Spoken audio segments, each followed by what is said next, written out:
On the hard hats and goggles to take a look at what's made in Wisconsin this morning. Pauline Lee is taking a tour at Broadwind Towers in Manitowoc. Hi, Pauline. Good morning, everyone. We are spending the morning at Broadwind Energy and Heavy Industries. Ooh, lots of work is going on behind me. If you watched last hour, we showed you the first part of making wind towers. That's what you guys are known for here. And the plant manager, Dave, we're at the second part. What is going on here? Yeah, the second part is once we produce the cans, now we need to put the cans together and actually start making the tower section out of them.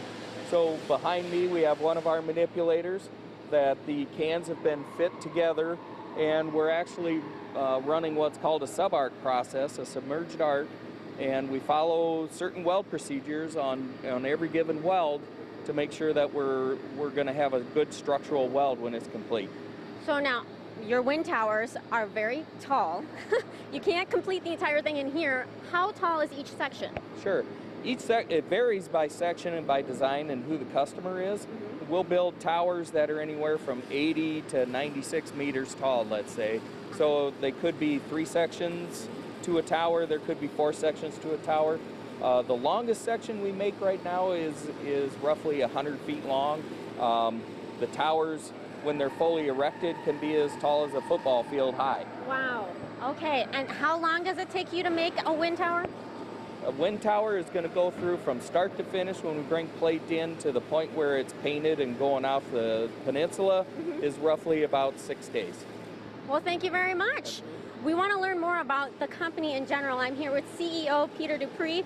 So tell me about the company. It's changed a lot and it's been here for quite some time.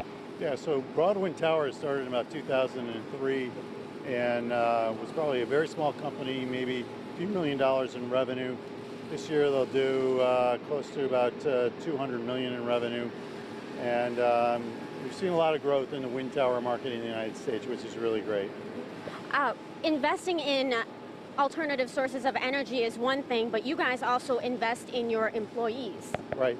So what we're trying to do is make sure that our people are properly trained, and we're just starting now a weld school where we can kind of cross-train people, take folks out of a 2-year community college, and then train them up to some of our welding procedures, some of our processes. So we do want to reinvest in our employees and through training, both internally and externally. And it's training in your equipment, in how you do things, but it's also cross-training. Cross-training in someone may be able to run a circ welder. We'd also want to have them be able to weld by hand. So as the business changes, our people will be prepared to adapt to those changes. That's what it's really all about. And I want to go back to something you said, adapting to changes.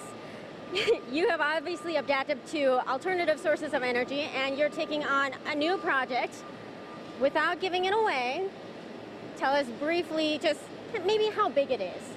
So I think you're alluding to the fact that we're building the flagpole for Acuity, and it's a 400-foot flagpole, very similar to a wind turbine tower, but it's part of our diversification plan that we want to have a nice balance between wind energy and other industrial projects. So that's what it's all about. Well, thank you, Peter.